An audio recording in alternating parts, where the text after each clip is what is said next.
Kanchan recording गाली सखी दुल्हा छे छुछुना दुल्हा छे छुछुना दुल्हा छे छुछुना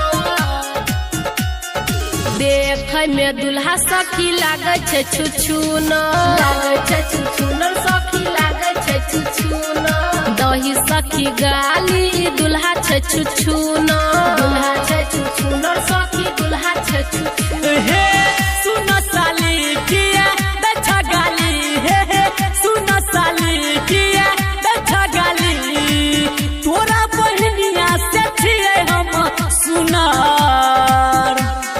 देखै में दुल्हा सखी लागै छे छुछुना देखै में सुनर सखी चाल है छुछुना दही गाली सखी दुल्हा छे छुछुना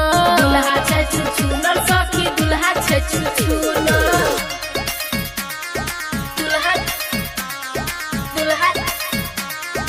दुल्हा छे छुछुना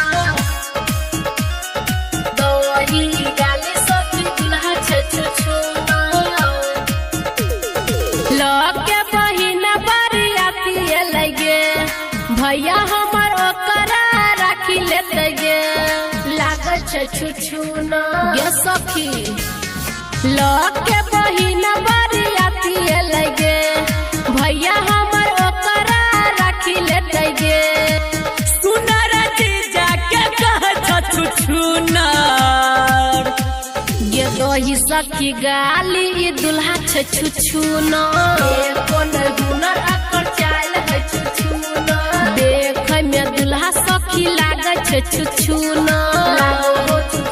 सखी लागो हो छुछुना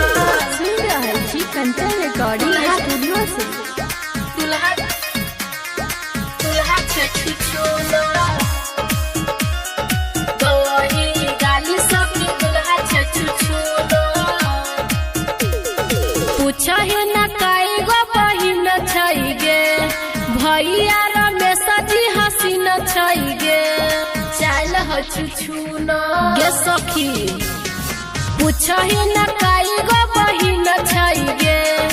भैया रमेश जी हसीन छै गे सीता हे राधे के कह छुछुनार गे दही सखी गाली दुल्हा लागै छे छुछुना सखी लागै है छुछुना गे साँचो में दुल्हा सखी लागै छे छुछुना